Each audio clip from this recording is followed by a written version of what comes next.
Bonjour. On se retrouve sur la chaîne Le Jardin du Psy pour un live où on fera plusieurs choses. C'est un live que je reporte, que je procrastine, que j'évite même depuis trop longtemps, pour tout un tas de raisons. Présentation de ma petite personne. Moi donc du coup je m'appelle Agathe Pinguisson, la liste va être longue. Je suis psychologue, psychothérapeute, superviseuse, enseignante chargée de TD plus précisément à la Sorbonne Nouvelle, fondatrice du centre de thérapie L'Espèce de l'Être, créatrice de contenu. Alors, ça fait beaucoup d'appellations pour en fait, enfin c'est quand même des activités différentes, mais dans tous les cas, je vais vous narrer l'histoire de ma vie ici et maintenant, surtout mon parcours professionnel pour que vous sachiez un petit peu qu'est-ce que je viens faire ici maintenant, aujourd'hui. Reprenons les choses au début, ou en tout cas au début de ce qui nous intéresse. À la base, j'ai fait un bac S qui ne m'a servi à rien d'autre qu'à comprendre les cours de statistiques en études de psycho, parce que oui, on a 2-3 ans, je sais plus si c'est 2 ou 3, mais on a quelques années de stats. Et aussi, on a des cours de physiologie, de bio, que je retrouvais avec plaisir parce que j'aimais beaucoup ça. J'avais pris l'option SVT, je me souviens, au lycée, justement parce que j'aimais bien cette discipline-là, et du coup je la retrouvais en psycho. Donc juste après mon bac, je suis rentrée à l'EPP, École des psychologues praticiens, aussi appelée psychoprate et non psychopathe, hein. Il y a une lettre de différence, mais elle est importante. Et donc ça, j'ai intégré l'EPP tout de suite après mon bac. Parce que en fait, je savais depuis déjà ma cinquième tout court au collège, pas ma 5e année. Je savais depuis ma 5e que je voulais devenir psy. J'étais allée voir une psychologue pendant mes années collège, et c'est notamment cette femme, j'en ai vu d'autres après, mais c'est cette femme qui m'a permise à ce moment-là de ma vie de ne pas sombrer. On dit souvent qu'on devient pas psy pour rien, bah, effectivement j'avais pas mal de choses sur le feu. J'ai voulu pouvoir aider d'autres personnes comme elle l'avait fait pour moi. Donc c'est vraiment cette femme qui à la base m'a donné l'impulsion de devenir psychologue. Donc la raison est un peu bateau, hein, de vouloir aider les autres, c'est souvent ce qu'on entend. Bon, en même temps, si elle n'est pas présente, c'est presque louche pour un psy. J'avais pas anticipé combien je tomberais amoureuse de la profession.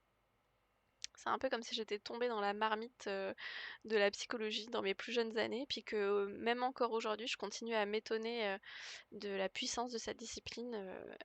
Voilà, je suis en amour devant cette discipline. J'ai fait mes 5 années de psychologie sans bruit. J'étais plutôt discrète.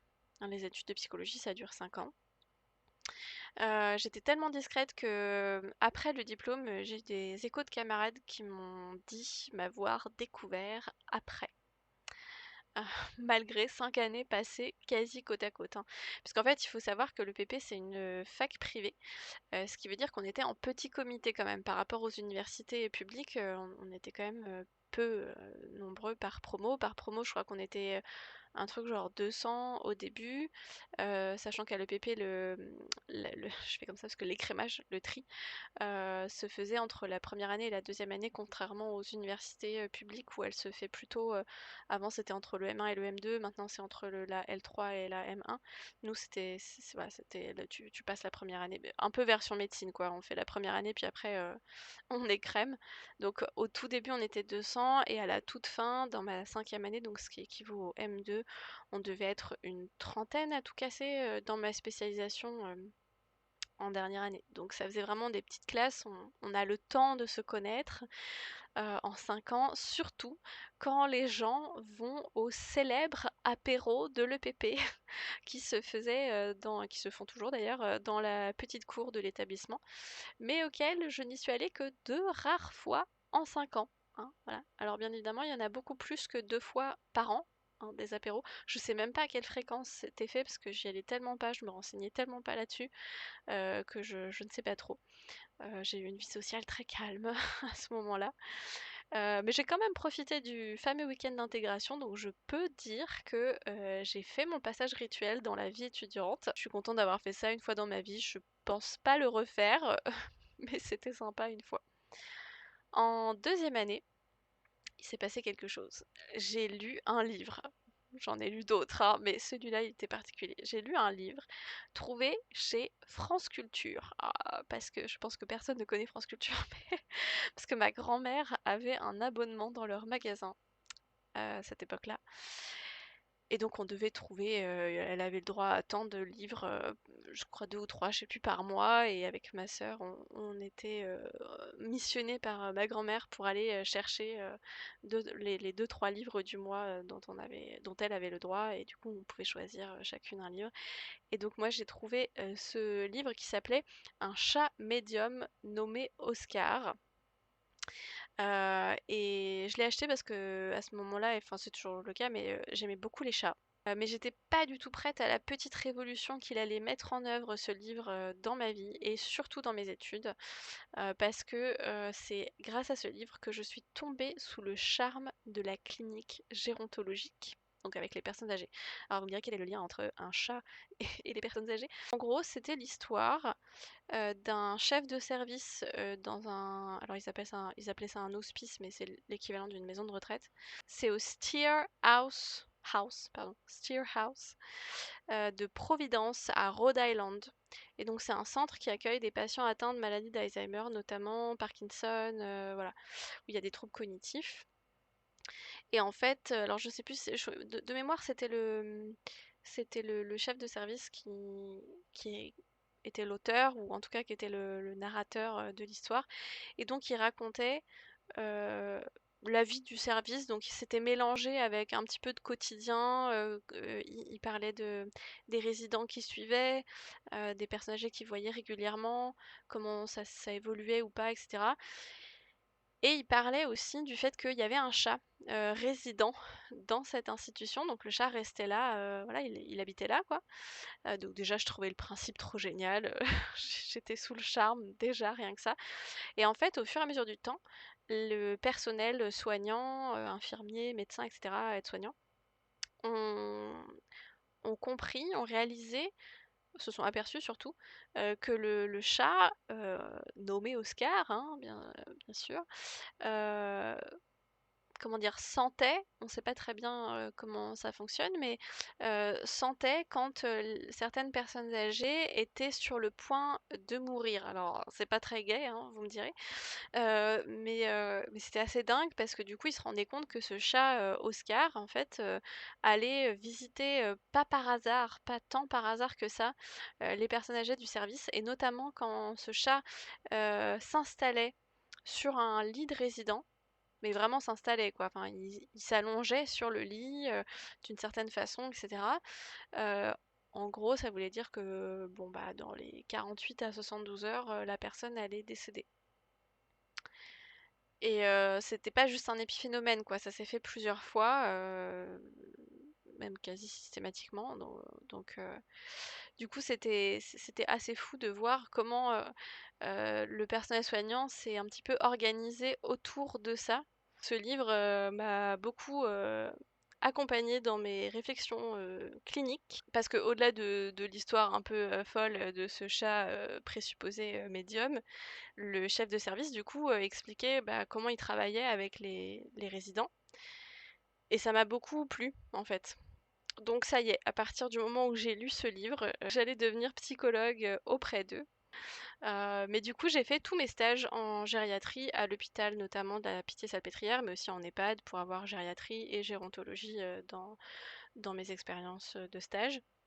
J'ai quand même fait un stage en cabinet de recrutement aussi pour satisfaire les exigences de mon école, hein, clairement, parce que à cette époque-là, je crois que c'est plus le cas maintenant, et je trouve ça dommage, mais finalement, à cette époque-là, mon école obligeait à faire un stage dans les deux champs d'enseignement, c'est-à-dire la psychologie clinique, donc en gros c'est auprès des patients, et dans la psychologie du travail, donc ça pouvait être en RH, en RPS, les risques psychosociaux, ça pouvait être ailleurs.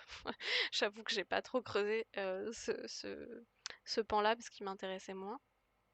La formation aussi, je crois qu'il y a pas mal de trucs, il y a pas mal de psy dans le champ de la formation.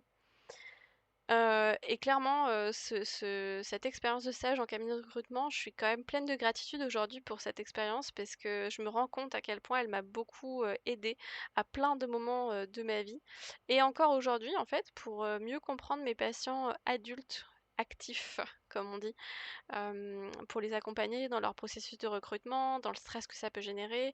Moi-même, quand j'ai dû, passer des entretiens de recrutement, ça m'a aidée aussi, parce que, bah, comme j'ai été de l'autre côté, je sais un petit peu, qu'est-ce qui est recherché comme critère, qu'est-ce qu'on va essayer d'évaluer, dans le processus de recrutement et du coup, c'était assez chouette, d'avoir, déjà ce regard-là. Et ça m'a aussi beaucoup aidée pour, gérer mon propre process de recrutement que j'ai dû mener en début de cette année là, 2023 pour recruter la première psychothérapeute qui a rejoint le centre de thérapie de l'Espace de l'Aide que j'ai fondé, mais j'y reviendrai, un petit peu plus tard. Une fois diplômée, donc c'était en 2015 je crois, je me reconvertis dans l'informatique. Non, non, en fait pas vraiment. Mais par contre, je passe un nombre incalculable d'heures à créer un site internet de toutes pièces avec des tutos YouTube en support. Et à l'époque, c'était moins simple, quand même beaucoup moins simple qu'aujourd'hui. Là, aujourd'hui, pour faire le site internet, c'est plus des Lego qu'on met les uns à côté des autres. Et à l'époque, c'était pas tout à fait ça quand même.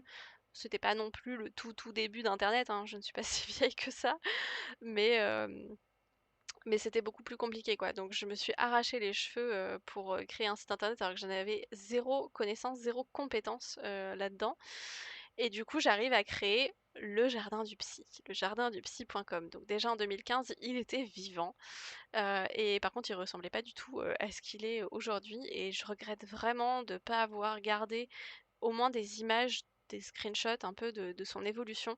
Mais à la base, ce site, du coup, c'était qu'une plateforme pour, publier des articles, des espèces de billets d'humeur, comme on dirait, autour de la psychologie au sens très, très, très, très large, hein. C'était vraiment très, très vulgarisé. C'est-à-dire que c'était plus inspiré de la psychologie que collé à de la psychothéorie, telle qu'on pourrait les trouver, dans les livres. Parce que, mon idée c'était pas de faire de la psychoéducation, c'était pas de enfin je venais de rédiger un mémoire, j'avais clairement pas du tout envie de réécrire des articles scientifiques avec les normes, les biblios et tout, j'en pouvais plus. Moi je voulais juste écrire parce que j'ai toujours aimé écrire, mais, avec beaucoup plus de liberté. Je voulais aussi surtout garder un lien avec la psycho, maintenir mes réflexions en mouvement. J'étais convaincue à ce moment-là que j'allais rester longtemps au chômage, hein, ce fameux chômage que j'avais déjà entendu, être la bête noire des psychologues parce que mon adolescente que j'étais se souvient, des profs, des conseillers d'orientation, lui dire, «Mais tu es sûre que tu veux devenir psychologue? Il y a pas de débouché et puis tu seras pas bien payée, même en fin de carrière». Donc c'était super engageant. Hein, puis quand tu es jeune, c'est motivant, tu te dis: «Waouh, mais quelle belle carrière devant moi, allez, j'y vais». Bon, heureusement que je les ai pas écoutés, mais et d'autant plus en fait, heureusement que je les ai pas écoutés, d'autant plus que j'ai trouvé très, très vite, un travail, voire limite trop vite. Parce que j'ai quasiment pas eu de pause entre la fin de mes études, de mon diplôme, et le début de mon travail, de mes travails.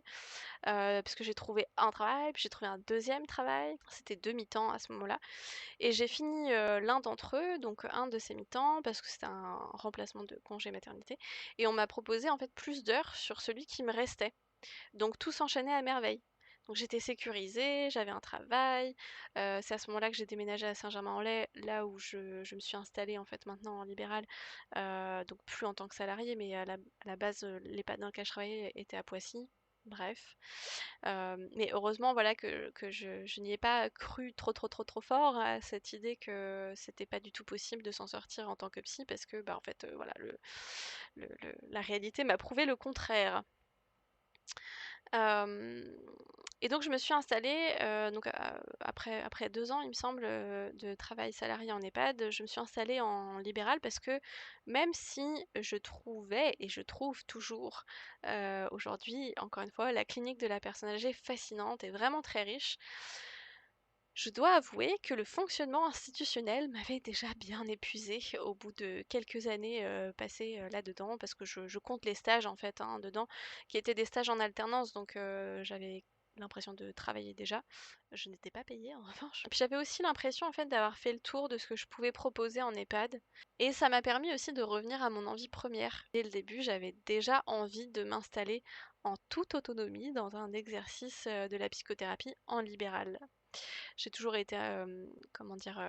Attirée par, cette indépendance, cette autonomie-là, un peu l'idée de ne pas devoir rendre de compte, à qui que ce soit entre guillemets, même si au final, je trouve que je rends plus de comptes aujourd'hui en libéral qu'en salarié parce que je rendais compte à chacun de mes patients. Mais mais finalement, enfin voilà, c'est le fait de ne pas avoir une hiérarchie, qui soit, finalement même pas au courant de ce que mon métier, c'est vraiment, hein, parce que souvent les directeurs ou même les infirmiers coordonnateurs, les médecins coordonnateurs avec qui on travaille souvent en tant que psy dans des institutions quelles qu'elles soient, ne savent pas toujours vraiment ce que c'est, le métier de psy, ça reste toujours un peu mystérieux donc ce que je peux comprendre, hein, parce que même pour nous des fois c'est un peu mystérieux encore, enfin on n'est pas tous d'accord sur, ce qu'est le métier. Donc je peux comprendre que ce soit compliqué pour les autres. Pour assurer mes arrières, mais aussi parce que je voulais bien faire les choses, si je suis honnête aussi parce que j'avais un peu peur de mal faire les choses à ce moment-là, je fais des formations continues pour, notamment avoir plus d'outils en psychothérapie. Donc c'est là que je découvre ce qui va être une véritable bouffée d'oxygène,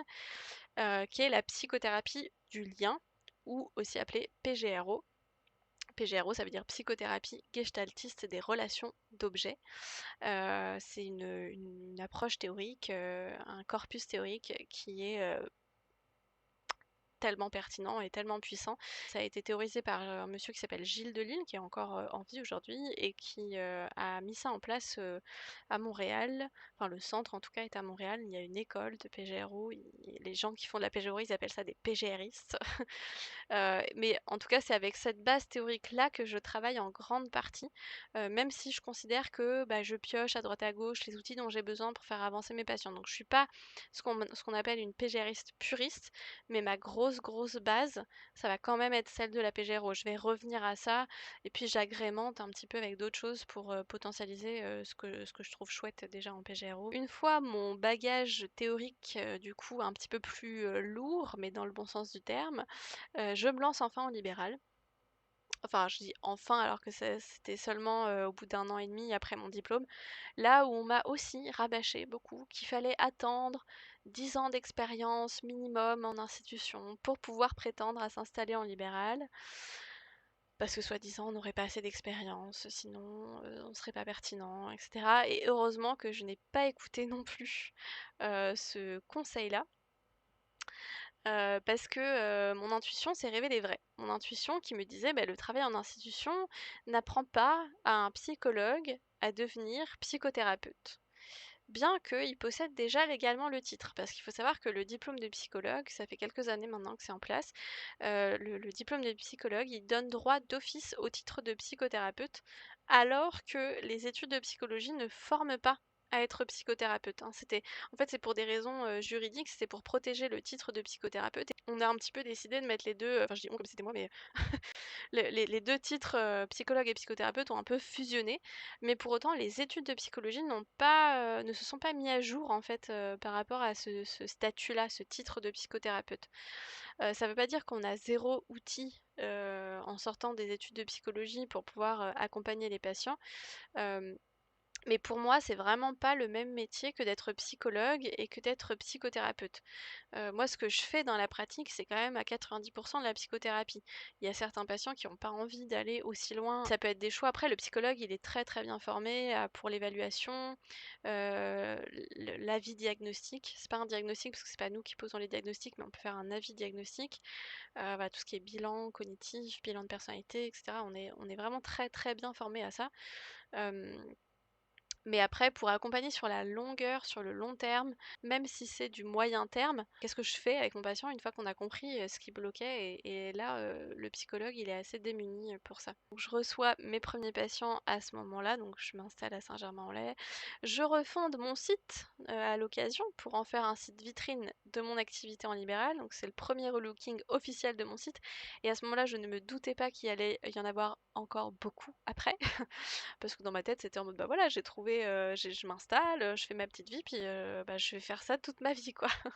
Bon, ça c'était parce que j'avais oublié que je fonctionnais pas comme ça.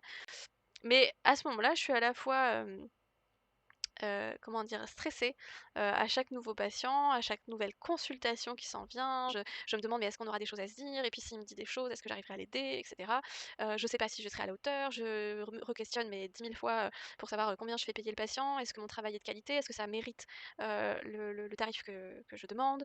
Est-ce que les résultats vont amener suffisamment de crédibilité au travail qu'on fait? Et en même temps, même si j'étais pétrie de doutes, qui sont en somme toute assez normales pour, des nouveaux pratiquants, en psychologie, en psychothérapie, c'est cette question de la légitimité, on se la coltine, mais tous, hein, je pense qu'il y a pas d'exception.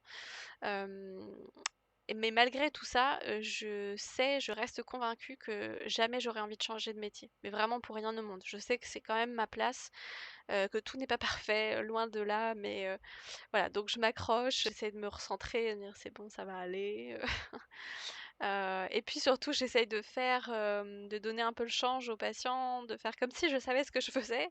Alors en vrai, je faisais pas n'importe quoi non plus, mais je me rends compte aujourd'hui à quel point avant, je naviguais quand même à vue. C'est-à-dire que je savais pas exactement, enfin je savais où j'avais envie d'aller et encore des fois c'est un peu flou, mais j'avais pas tout le déroulé très clair de comment on allait pouvoir y aller. Donc je naviguais vraiment, à vue. Ah cette expression est parfaite pour pour illustrer mon état d'esprit à ce moment-là. Alors qu'aujourd'hui, ça paraît beaucoup plus clair, beaucoup plus limpide et peut-être que dans 5-10 ans, ça paraîtra encore plus clair. Et j'ai eu la chance de cheminer de nombreuses années avec ma toute première patiente et de voir mes compétences professionnelles évoluer en même temps que son évolution à elle. Et c'était vraiment très beau à voir pour moi. Et ce qui est encore plus beau, c'est qu'on a pu le partager ensemble à la fin de sa thérapie. J'ai pu lui dire que c'était, je lui ai révélé que c'était ma première patiente, que c'était la première fois que je recevais quelqu'un en libéral, en thérapie. Et du coup, c'était vraiment très beau, très touchant, ce partage-là. Et c'était chouette. Il y a une évolution qui est belle à pouvoir partager comme ça et encore plus quand c'est un premier patient, ça arrive pas toujours. J'ai vraiment eu beaucoup de chance, je pense, d'avoir cette première patiente qui est toujours un peu symbolique et de garder cette patiente aussi longtemps. Comme quoi, on fait pas que des bêtises au début, même si bah, tout au long du chemin, on s'améliore, on perfectionne. Bon, faut dire que j'ai fait quand même quelque chose pour faire en sorte que ça se perfectionne, hein. Ça s'est pas fait tout seul non plus. Le temps ne suffit pas, à mon sens, à perfectionner ce genre de compétences. J'ai fait beaucoup de supervision individuelle, d'intervision de groupe, des formations, des auto-formations aussi, type, voilà, continuer à lire de la littérature, psy, mais aussi de développement perso, des podcasts, des émissions, des documentaires, enfin voilà, il y a pas mal de choses, qui m'ont accompagnée là-dedans, pour construire mon identité professionnelle. À ce moment-là, je décide de faire évoluer ma pratique parce que j'ai l'opportunité de me former aux thérapies de groupe. C'était par une thérapeute que j'avais rencontrée en formation d'ailleurs, qui faisait des thérapies de groupe. Moi, ça m'intéressait beaucoup, mais je me sentais pas du tout apte à gérer ce genre de dynamique. Et, euh, et elle me propose de l'assister pendant 1 an dans ces thérapies de groupe. Donc super comme apprentissage, donc j'accepte. Et je vibre fort avec la dynamique de groupe, vraiment, c'est quelque chose qui m'attire beaucoup, l'énergie qui s'en dégage, l'humanité aussi un peu brute, parce que c'est des contenus quand même assez lourds parfois qui sont partagés, mais la solidarité, l'empathie, je dirais même la solidarité empathique, sans faille vraiment des participants au groupe de thérapie. Il y a quelque chose qui est vraiment très puissant quoi, dans ces groupes de thérapie que j'aime beaucoup, qui est contenant en soi, extrêmement bienveillant. Et du coup, depuis que j'ai fait ça, je propose ça aussi à mes propres patients. Ce groupe, il est toujours en activité aujourd'hui. Il y a certaines personnes qui en sont parties, d'autres qui l'ont rejoint, mais voilà, l'énergie, elle est toujours très très puissante. En plus, c'est marrant parce qu'on voit quand même les particularités des différents groupes qui se qui créent pas la même chose quoi dans les groupes chaque année. Il y a des choses qui bougent un peu, mais l'énergie, elle est vraiment très puissante tout autant. En 2018, je vais faire une mini parenthèse personnelle, mais ça a un sens dans mon parcours professionnel. En 2018, j'étais dans une relation amoureuse qui m'a apporté beaucoup de bons, mais aussi beaucoup de challenges. On va dire ça comme ça. Challenge pour m'affirmer dans la relation, pour soutenir et respecter mes besoins sans m'effacer face à l'autre. C'est quelque chose que je savais très bien faire, de m'effacer face à l'autre, mais aussi pour entretenir la flamme de la passion notamment. Et à 5 heures du matin, un matin, je me souviens plus de la date, hein, là vous m'excuserez, mais à 5 heures du matin, mon petit cerveau cogitait et m'est venue une idée, comme je peux souvent en avoir à ces heures matinales, mais c'est juste parce que je suis très très matinale, hein, je suis pas spécialement insomniaque, mais c'est seulement mon cerveau qui décide de temps en temps d'avoir des éclairs de génie, enfin en tout cas des idées, je sais pas si c'est toujours des éclairs de génie, mais en tout cas des idées, et c'est souvent de bon matin. Et cette idée, du coup, c'était un jeu de cartes qui permettait d'expérimenter tout ce qui me semblait nécessaire et pourtant absent dans ma relation à l'époque. Ce jeu est né de ce côté-là. Et en fait, le fait de passer par le jeu, il y avait vraiment le côté ludique qui mettait aussi de la distance face à mes demandes que je n'arrivais pas à affirmer, rappelons-le, à l'époque. Donc c'était un peu une façon de pouvoir nommer mes demandes sans les nommer, quoi. Et du coup, j'ai créé un jeu de cartes de 80 propositions, des règles du jeu dignes de ce nom. J'ai tout créé à 5 heures du matin. Un visuel qui me vient en tête, ça vient un petit peu plus tard. Et puis en plus, ça a évolué plusieurs fois. Je conceptualise tout ça sur mon ordinateur. Je trouve un éditeur de jeux de cartes pour faire imprimer les cartes. Je commande un prototype parce qu'à la base, c'était vraiment que pour mon utilisation perso. Je le trouve magnifique. C'est mon bébé à ce moment-là. Et pourtant, je semble le couver de nombreuses années, puisque je ne le commercialise que 2-3 ans plus tard, quand ma relation qui l'a inspiré prend fin officiellement, hein, d'ailleurs. Alors, est-ce que c'est un hasard? Je ne sais pas. Mais c'est aussi parce que j'avais pas du tout pensé. J'ai pas trop la fibre commerciale, donc en fait, j'ai créé ce truc et je n'ai pas pensé à le commercialiser à ce moment-là. Je reprends confiance en moi après cette fin de relation. Et je reprends aussi confiance dans ce projet de jeu, à qui j'avais déjà donné un nom hein, dès le début, même si c'était que pour mon utilisation personnelle, je l'avais déjà appelé Connect au lien, Connect/au lien.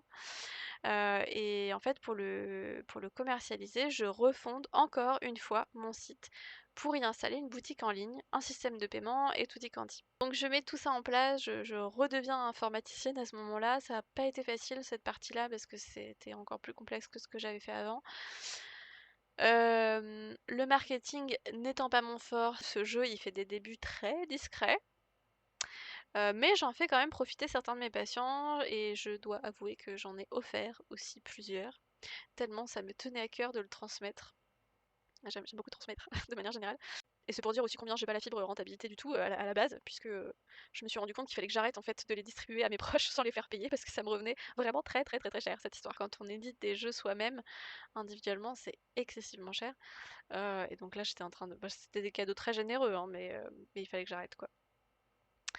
À ce moment-là vient le Covid, les confinements. Et là, ma créativité explose littéralement, dans le bon sens hein, du terme. Mes consultations diminuent au premier confinement puisque les suivis en visio c'était pas encore d'usage, les gens étaient plus frileux, moi y compris d'ailleurs au début, hein, je dois l'admettre. Je savais pas si c'était un bon moyen de faire des séances. Bon, au final, ça a très bien fonctionné et je continue à le faire aujourd'hui quand il y a besoin. Mais dans tous les cas, le temps libre, il s'étend, il s'étale devant moi à ce moment-là et il permet à mon esprit de vagabonder, de rêver, de modéliser, de projeter, de trouver plein d'idées, dont celle de créer des programmes en ligne alors je veux dire de développement personnel pour pas dire thérapeutique parce que les programmes en ligne, ils ont quand même leurs limites, par rapport à un soutien, à un accompagnement, thérapeutique vu que, bah, vous êtes seul Même si je vous parle sur les vidéos pédagogiques, il y a quand même pas l'accompagnement avec la présence quoi, d'un autre, avec un grand A, d'un thérapeute. Donc voilà, je parle plutôt de développement personnel, même si c'est un petit peu à la limite entre les deux, je vous partage des connaissances un peu psy quand même.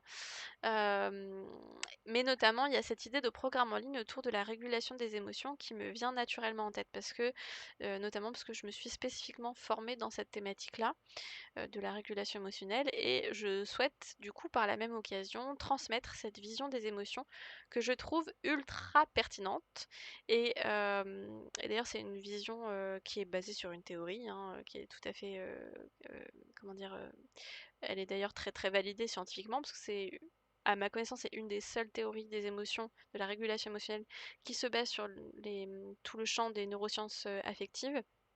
Si vous voulez aller voir un petit peu, c'est le monsieur Jack Panksepp. Et donc lui, il allait voir directement avec les imageries en IRM fonctionnel où se trouvaient nos émotions. Quels circuits neuronaux étaient empruntés pour, euh, pour la régulation des émotions. Donc c'est vraiment très très pertinent et ça s'applique très facilement, je trouve, à notre quotidien en fait. C'est pas uniquement des neurosciences un petit peu éloignées de ce qu'on peut vivre. Je travaille aussi avec mes patients avec cette grille-là de compréhension des émotions.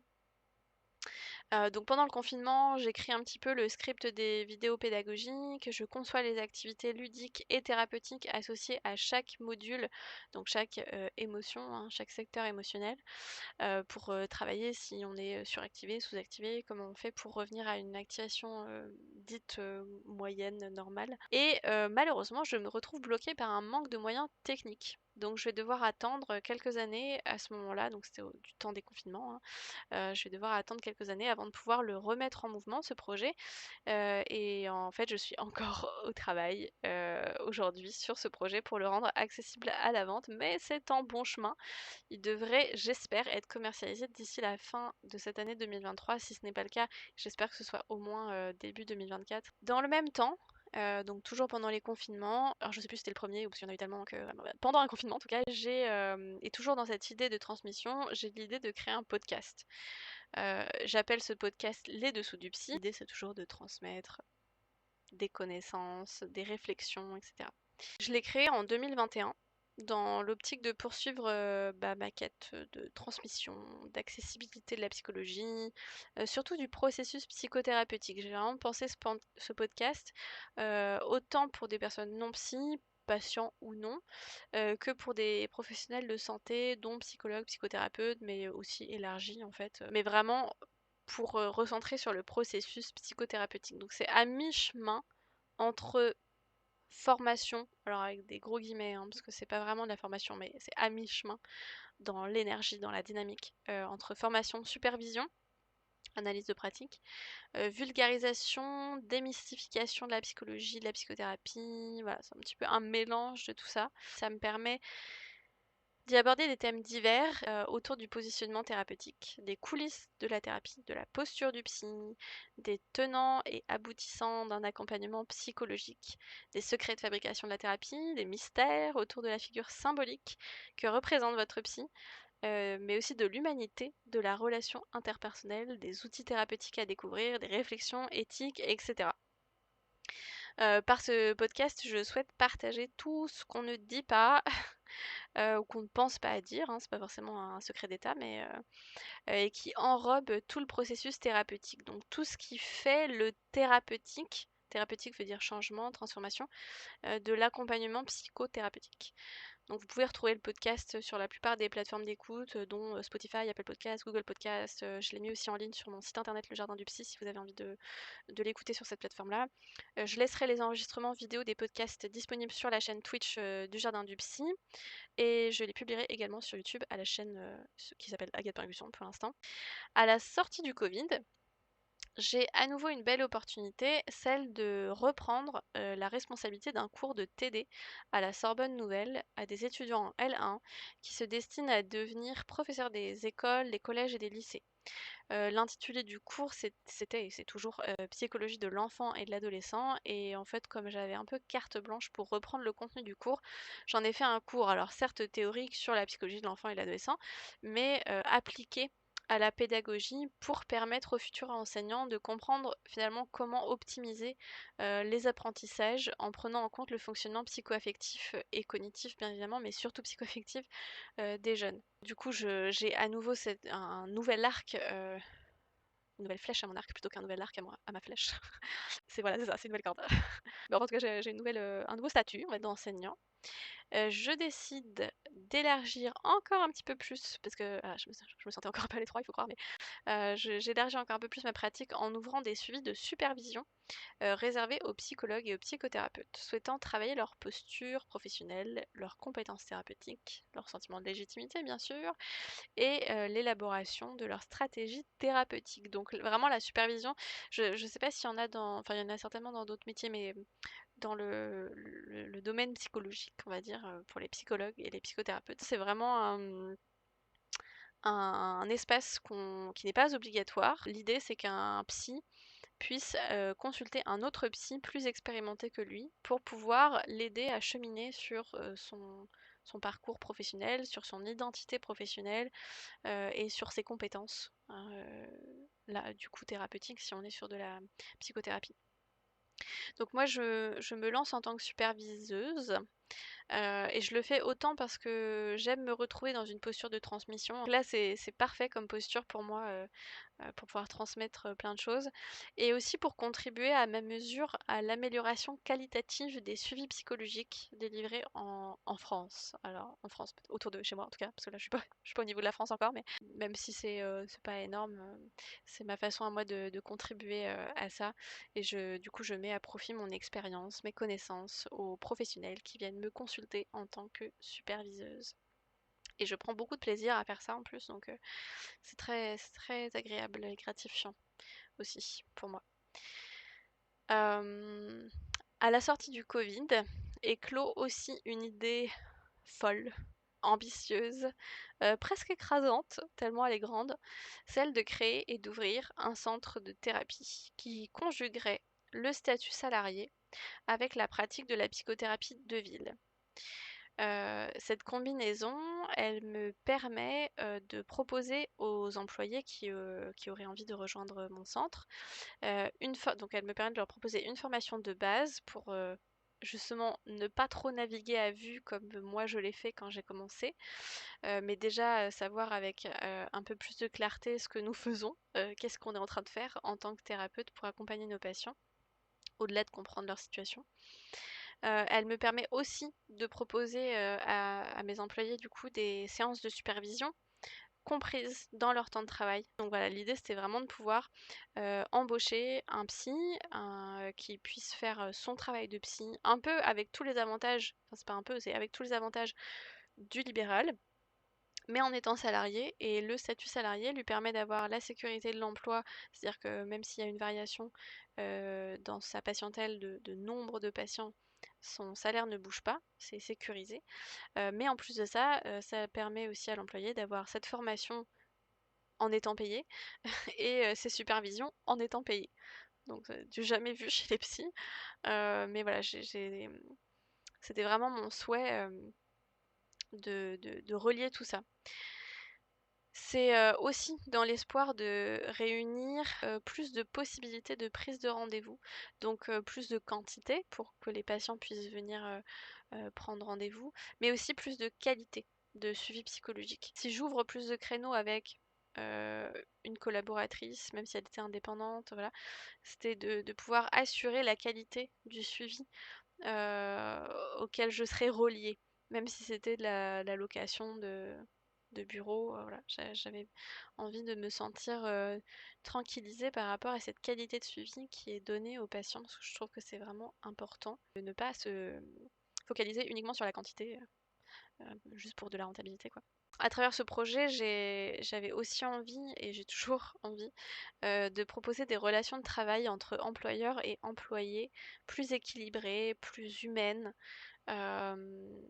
C'est un petit peu comme avec mes patients finalement, le travail, il peut être très sérieux, euh, sans pour autant se prendre trop au sérieux. On peut faire ça dans une ambiance conviviale, agréable. Le fil rouge de la rigueur et de la performance, il n'est pas obligé de s'y perdre en fait dans cette convivialité, hein, rigueur performance au sens de maîtrise et non de rentabilité pour la performance surtout. C'était aussi ça le challenge que je voulais relever en créant l'espèce de lettres et pour l'instant, ma foi, ça fonctionne bien parce que j'ai du coup reçu la première employée du centre de thérapie de l'espèce de lettres en mi-mai. Donc là, on est en juillet, ça fait presque 2 mois qu'elle est avec moi dans cette aventure et ça se passe très très bien. C'est un petit peu tout ce que j'avais envie de regrouper comme valeur autour de ce centre. Présentation de la chaîne Twitch. Du coup, ce que je souhaite impulser dans cette chaîne, ce que je souhaite y faire. Cette chaîne Twitch, du coup, c'est à la fois pour moi une source de réjouissance et de challenge pour moi en fait. Je me réjouis de toute l'amplitude de transmission qu'elle m'offre. J'ai vraiment à cœur de sensibiliser les psys comme les non-psys de ce qu'est la psychothérapie, de comment on peut s'en inspirer pour rendre notre vie plus harmonieuse, équilibrée ou tout simplement juste colorée. Même sans maîtriser tous les tenants et aboutissants de la psychologie, c'est pas toujours nécessaire. En tout cas, si on n'est pas psy. Ce que j'avais envie de proposer, ça va être un enregistrement de podcast pour le podcast Les Dessous du Psy. Je vais en parler juste un tout petit peu après. Ça permet pour moi finalement d'amener une réflexion que je propose dans mes podcasts sur cette plateforme-ci aussi, de pouvoir échanger avec vous en direct via le chat notamment une fois que j'aurai terminé de dérouler le podcast. Parce que pendant que je vais enregistrer le podcast, je vais aussi enregistrer l'audio en fait du podcast, donc je le fais en simultané pour pouvoir utiliser l'audio euh, pour publier le podcast. Donc la pause d'échange. Mais sur cette chaîne Twitch, je vais aussi vous proposer un petit peu plus tard ce que j'ai appelé des psychotés. Alors psycho-T, le thé qu'on boit, hein. C'est pas psychoter, on va pas psychoter ensemble avec le verbe. Mais en gros, on va prendre le thé et puis on pourra parler de psycho au sens large. Le thé aussi, c'est au sens large, hein, vous n'êtes pas obligé de boire du thé. Mais l'idée, c'est d'être en mode un peu cocooning, petit moment sécure, où on peut parler sans jugement, poser des questions qu'on peut peut-être penser naïves, alors que 10 autres pensent la même chose, sans forcément oser se lancer, probablement. Donc voilà, ce sera des petits moments chill. J'aimerais aussi vous proposer des sortes de revues pour vous présenter des choses qui m'auraient inspiré ou mise en réflexion. Probablement que je le ferai dans les psychotés d'ailleurs. Mais du coup, ça peut être des livres, des séries, des films, des podcasts, des musiques, ou même toute autre chose en fait, peu importe, mais tout autre support qui pourrait me donner envie de vous partager, de déployer une discussion autour de ça. Ça va pas forcément être théorique, forcément très très pointu et approfondi au niveau théorique, mais voilà, il peut y avoir des liens psy un petit peu partout. Je pense que je proposerai aussi des lives certainement plus courts pour vous donner l'occasion de m'accompagner, si vous le souhaitez, dans des méditations guidées. C'est un truc que j'aimerais beaucoup faire. Je ne sais pas quand est-ce que je vais pouvoir le mettre en place. Mais voilà, des méditations guidées et où qu'on puisse entamer des discussions autour de comment la spiritualité peut se lier à la psychologie. Et que, à mon sens, ce n'est pas à dissocier comme c'est encore trop souvent le cas. C'est soit on a une pratique spirituelle, soit on a une pratique thérapeutique, on va dire. Mais c'est souvent un petit peu, je trouve quand même trop dissocié, c'est un petit peu dommage. Donc ça vient parler des croyances notamment, enfin bon voilà, ça pourrait être des sujets de discussion dont on pourra parler dans les psychotés d'ailleurs. Il y aura aussi peut-être des moments gaming. Alors, soit vraiment très très détendu, hein, juste pour le plaisir de jouer à des jeux sans intention particulière.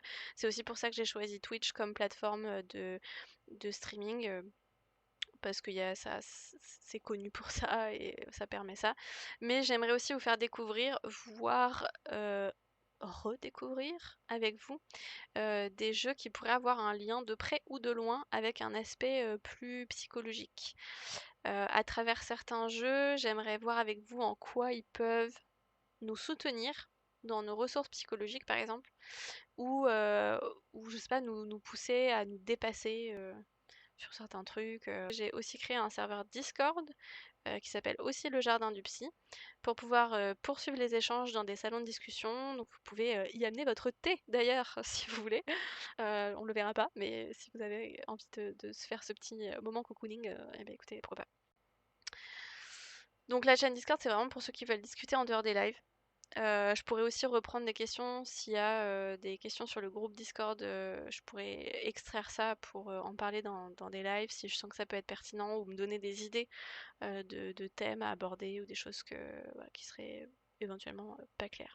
N'hésitez pas, si c'est pas déjà fait, à vous abonner à la chaîne Twitch, Le Jardin du Psy, mais également à la chaîne YouTube, Agathe Pinguisson, pour y retrouver des vidéos montées. Rejoignez-moi sur le groupe de discussion Discord. Et puis enfin, n'hésitez pas à vous balader, ma foi, sur le site lejardindupsy.com, notamment pour y découvrir les produits déjà disponibles à la vente, dont ce fameux jeu de cartes relationnel Connectolien, un livre que j'ai coécrit avec un collègue psychologue, Comment survivre aux réunions familiales. Tout est dans le titre, hein. Ou encore les programmes en ligne de développement personnel, dont celui qui vous accompagne dans notamment des périodes de deuil, qui s'appelle Nettoyer les liens, mais c'est pas forcément que ça ne traite pas que des deuils, ça traite aussi les ruptures, les séparations de liens, pardon. Voilà, c'est assez complet. Et ce programme-là en ligne comprend une vidéo pédagogique de 35 minutes et une vidéo guide de méditation guidée de 30 minutes à peu près, un petit peu moins de 30 minutes. Et bientôt, donc bientôt dans l'année, quoi, j'espère pouvoir commercialiser le programme en ligne sur la régulation des émotions. Là, ça va être un énorme programme parce qu'il y a tellement de choses à dire sur ce sujet-là. Sur ce, je vous retrouve vite pour un nouveau live. À bientôt!